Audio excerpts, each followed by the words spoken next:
ಈ ವಿಡಿಯೋದಲ್ಲಿ ನಾವು ಕೊಟ್ಟಿರುವ ಸಂಖ್ಯೆಯನ್ನ 100ರ ಸ್ಥಾನದಲ್ಲಿ 10ರ ಸ್ಥಾನದಲ್ಲಿ ಹಾಗೂ ಬಿಡಿ ಸ್ಥಾನದಲ್ಲಿ ತುಂಬಿಸ್ತಾ ಹೋಗ್ಬೇಕು.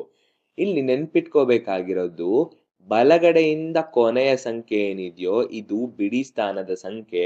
ಇದ್ರ ಪಕ್ಕದಲ್ಲಿರೋದು 10ರ ಸ್ಥಾನದ್ದು, ಇದ್ರ ಪಕ್ಕದಲ್ಲಿ ಬರೋದು 100, ನಂತರ 1000, ಅದರ ನಂತರ 10,000 ಅಂತ ಆಗುತ್ತೆ.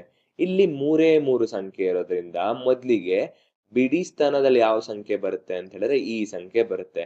ಬಿಡಿ ಸ್ಥಾನದಲ್ಲಿ ಸಂಖ್ಯೆ 2 ಅನ್ನೋದು ಸಿಗುತ್ತೆ. ನಂತರ 10ರ ಸ್ಥಾನದಲ್ಲಿ 4, ಆಮೇಲೆ 100ರ ಸ್ಥಾನದಲ್ಲಿ 8 ಅಂತ ಆಗುತ್ತೆ.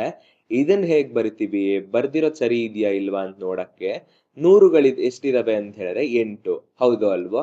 8ನ್ನ 800 ಅಂತ ಬರಿತೀವಿ. ಯಾಕಂದ್ರೆ 100 8 ಇರೋದ್ರಿಂದ 800, ಇದ್ರೊಟ್ಟಿಗೆ 10 4 ಇರೋದ್ರಿಂದ 40, ಅದ್ರೊಟ್ಟಿಗೆ ಬಿಡಿ ಸ್ಥಾನದ ಸಂಖ್ಯೆ 2.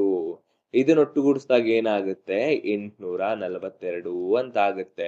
ಇದೇ ರೀತಿ ಈ ಸಂಖ್ಯೆನ ನೋಡ್ರಿ, ಬಿಡಿ ಸ್ಥಾನದಲ್ಲಿ ಯಾವ ಸಂಖ್ಯೆ ಬರಿತೀವಿ, ಕೊನೆಯ ಸಂಖ್ಯೆ 7, ಅದ್ರ ಪಕ್ಕದಲ್ಲಿರೋದು ಎಷ್ಟು ಅಂತ ಹೇಳಿದ್ರೆ 10ರ ಸ್ಥಾನದ್ದು 0, ನಂತರ ಬರೋದು 100ರ ಸ್ಥಾನದ್ದು. ಇದನ್ನ ಹೇಗ್ ಬರಿತೀವಿ, 5 100ಗಳಿರೋದ್ರಿಂದ 500 ಪ್ಲಸ್ 0 ಪ್ಲಸ್ 7 ಅಂತ ಆಗುತ್ತೆ.